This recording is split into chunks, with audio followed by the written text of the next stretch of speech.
بسم الله الرحمن الرحیم.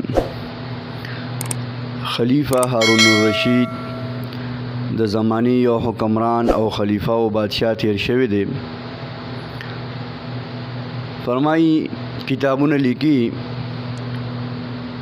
چې یو ځل په ده باندې داسې چل وشو چې انتهایی پریشان شو، نو ورته د ورځې آرام او سکون ملاوېده او نه وله د شپې خوب ورته. د ده یو وزیرو فضل ابن ربیع د هغه نوم و، هغه ته یې حال ووی او ورته وایي چې یاره د دې راله څه علاج وګوره.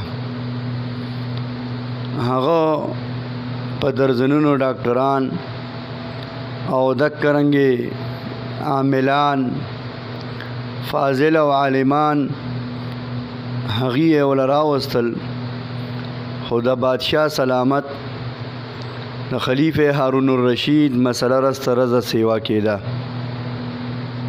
بېچین او بس چین ورته نه راته، سکون ورته نه راته. آخر یو ورځ ورته دا وزیر وی باچا سلامت، ما ته یو صوفي او بزرگ یو زبردست هستی معلومه ده، که هغه له لاړ شو نو انشاءالله چې ستا دا مسله به ختمه شي او هغه به ستا دپاره باعث د رحمت جوړ شي. هارون رشید بادشاه وی دا څوک دی؟ زه چې لاړ شو وله او رات د شپې روان شو، د خپل محل نه راووتل. فضیل ابن عیاض رحمه الله د زمانی یو ولی او صوفي او بزرگ تیر شوی دی، د هغه حجرې ته لاړل، د هغه ځای ته لاړل. وزیر دروازه وټنګوله، د دننه آواز راغی څوک یې؟ وزیر وی زه یم او را سره بادشاه سلامت هارون رشید دی. فضیل ابن عیاض ته چې پته ولګېده چې بادشاه راغلی دی نو ډېر خفه شو، چونکې میلمانه و مجبوره یې ورکوله وکړه. فضیل ابن عیاض رحمه الله وی چې د بادشاه دپاره په دروازه کې ودرېدل مناسب نه دي، میلمه دی، لہذا دروازه به ورته کولو کړم، کني زړه مې نه دی.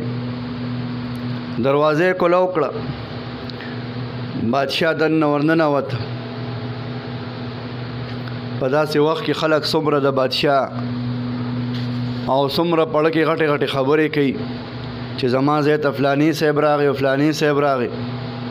فضیل ابن عیاض رحمه الله په دې راتلو پریشان و.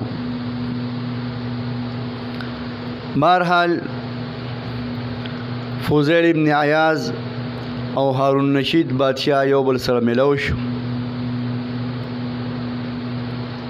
فضیل ابن عیاض رحمه الله ورته وی پیغمبر صلی الله علیه وسلم فرمایي چې زما د امت بدترین علما هغه دي چې هغې د زمانې د بادشاهانو او د حکمرانانو په دروازه کې ناست دي، د هغې نه تمه او لالچ ساتي.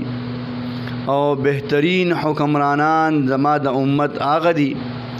پیغمبر علیه الصلاة والسلام فرمایي چې علما چې هغه حکمرانان د علماو دربار ته راځي. بهترین حکمرانان څوک دي؟ چې د علماو خواله راځي، د علماو خیر خبر له راځي، د علماو نه رهنمایي اخلي، دا بهترین حکمرانان دي. بیا فضیل ابن عیاض رحمه الله هارون رشید بادشاه ته وی بادشاه سلامت، ستا خو ډېر ښکلی نرم او نازک لاسونه دي، کاش چې دا د جهنم نه بچ شي. هارون رشید بادشاه په سترګو کې اوښکې رالې، بې اختیاره په ژړا شو. فضیل ابن عیاض رحمه الله ورته وی چې ای هارون رشید بادشاه، خپلې خپې مضبوطې کا، خپې مه رپوه، الله به په تا باندې رحم وکړي. او یاد ساته چې په قیامت کې او په قبر کې نه وزیران پکار راځي او نه دي مشیران پکار راځي، صرف ستا اعمال بستا پکار راځي. په بادشاہ سلامت سے چلو شو، بے ہوش شو، خوف زده شو، رپیدو شو. وزیر وی فضیل ابن عیاض ته حضرت لږ رحم به وکې، سړی خو بے ہوش شو، ډیر حالات خراب شو. فضیل ابن عیاض رحمه الله وزیر ته وی دا خو تاسو او تاسو درباري ملګرو د حال جوړ کړی دی، د ګناهونو د پاسه ګناهونو ته مجبوروي.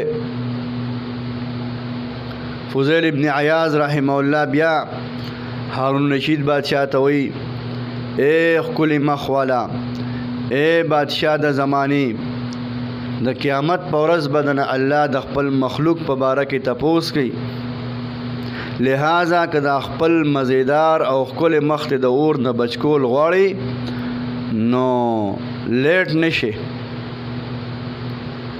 د خپل رعایت سره بې انصافي، بغض، کدورت، حسد د دې نه ځان وساته او د خپل ځان اصلاح وکړه.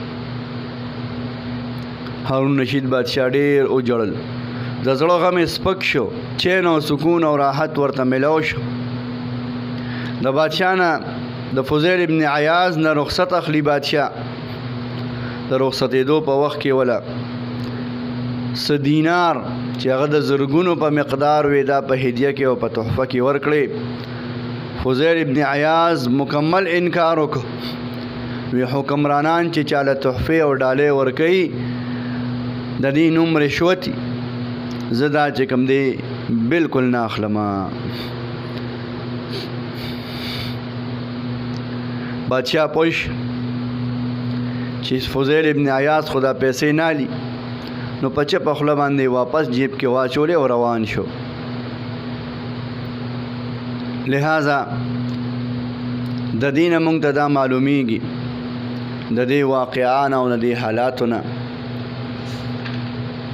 چې د علماو، د صلحاو، د بزرګانو دربار ته تلل، د خپل ځان اصلاح کول، د هغې نه د قیامت او د آخرت حالات اوریدل، او چې کومې غلطۍ دي په مونږ کې، هر انسان به حیثیت مشر خپل کشران ګڼي.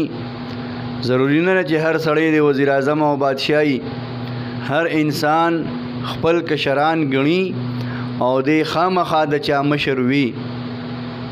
نو چې د خپل رعایا او د خپل ماتحت او د خپل کشرانو د خیر خبر خیال وساتو، هغې سره بغض او حسد او کینه د دې نه ځان وساتو او د هغې ترمنځ انصاف او د ورورولۍ ښکلې معاشرت دا قایم کو، ځکه چې الله جل جلاله ته د ټولو پیش کېدل دي، الله به د ټولو نه تپوس کوي.